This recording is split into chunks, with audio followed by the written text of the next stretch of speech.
Welcome to Out There Nomad. In today's video, I'm going to be going over why I ended up dropping the Thermarest foam Z-lite pad, and I think you should too. Let's get out there.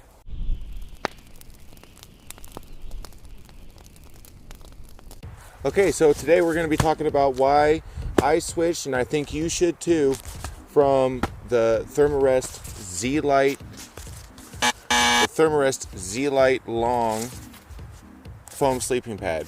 Now, I used this on my Pacific Crest Trail through Hike a Tent this last year, and it did keep me fairly comfortable. It's easy to use, there's no inflating or any of that type of stuff, so it definitely makes things a lot easier as far as folding up and down. But one thing I really don't like, especially when you're walking for that far and you're walking through brush and sections of trail that haven't been maintained for a while, I don't like having things strapped to the outside of my pack.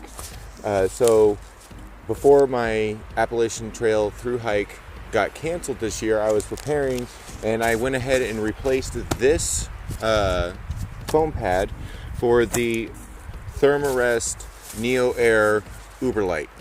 Now, I am currently on a two-night camp trip with a friend of mine, and I used this last night for the very first time. I was always skeptical of air pads for a long time, just because the technology really wasn't there and they popped all the time. I had a couple years back and they just popped all the time. So that's why normally I sleep just on the ground and I just try to find a nice cozy looking spot. And that's why on the Pacific Crest Trail I went with the foam pad, because I was afraid of it. I didn't have to worry about malfunctions with this. It just works all the time. But now that I switched to the Thermarest Neo Air Uberlite, this thing is awesome. It was really comfy last night, kept me very warm. Obviously, you could tell, just look at the size difference here. Yeah, it's quite a bit different.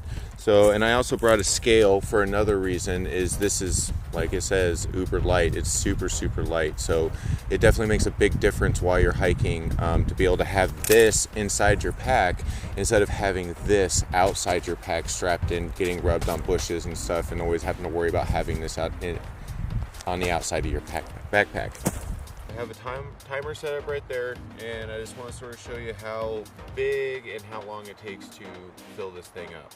So let's go ahead and just get it out of the packaging here. One thing I would like to mention is that sleeping on the foam pad is much nicer just because of the crinkle.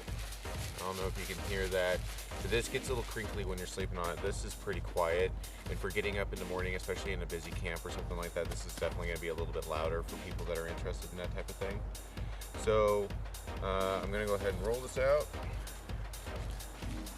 It's your basic air pad. I've already used this a couple times. Again, like I said, I don't really have a technique for rolling it up that's pretty efficient yet, but I think that'll come with time. I'm going to give this thing a fair chance to see how long it takes to blow it up. And as you can see, it's fairly big. Once you get it unrolled and stuff, it's a lot for quite a small package. So let's get this out. There's a little valve. You just untwist it, typical air mattress valve. I'm going to reach down here and I'm going to hit start and go.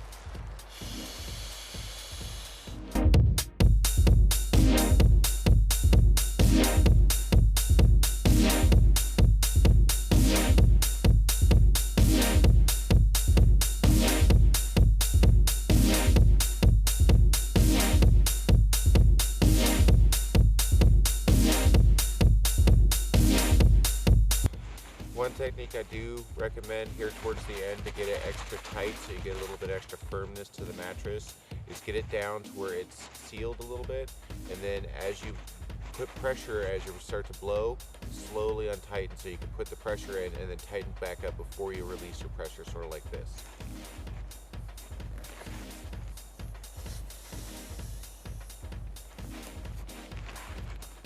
And that way you remain the tightness. So let's stop.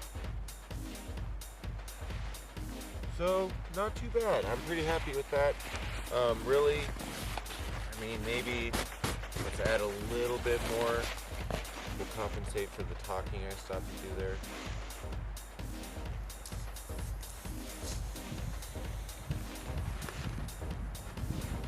Okay, so sort of switched up camera angles here a bit. Hope you can still hear me. It's a little windy out.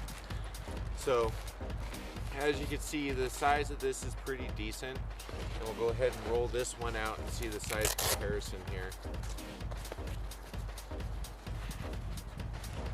So, definitely for the Uberlite on that one. I believe this is the long Uberlite though, but I also believe this is the long Z-Packs. Again, I didn't really have any problem coming off of this one or rolling off too much or anything, but go ahead and lay this down as a little barrier here.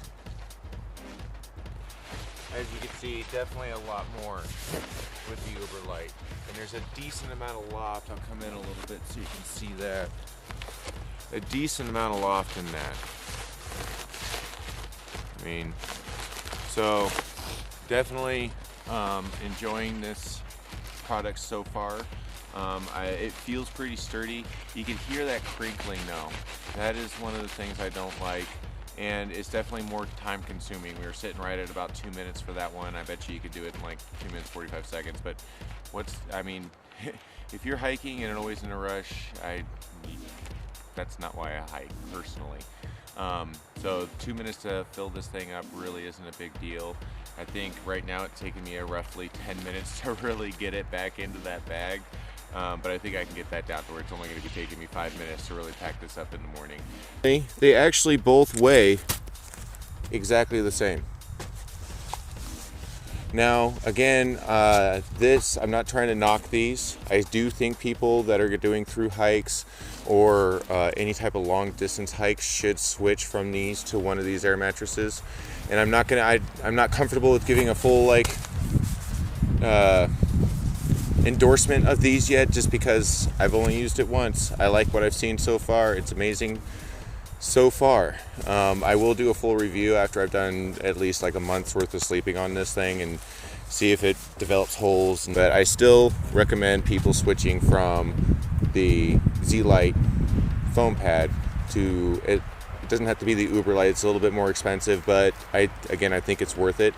But the Neo Air has a line, or Thermarest Neo Air has a line of these that, I mean, you could pick your price point on it, but I think it's worth the investment. So if you find these videos informative or helpful at all, go ahead and hit the subscribe button, pop in a like, and I'll see you next time when we're getting out there. Have a good one. Walking on trail with a backpack on. So again, stay safe. If you find these videos informative, you enjoy them, share them with a friend, go ahead and subscribe, give it a like, and I hope to see you guys next time we get out there. Have a good one.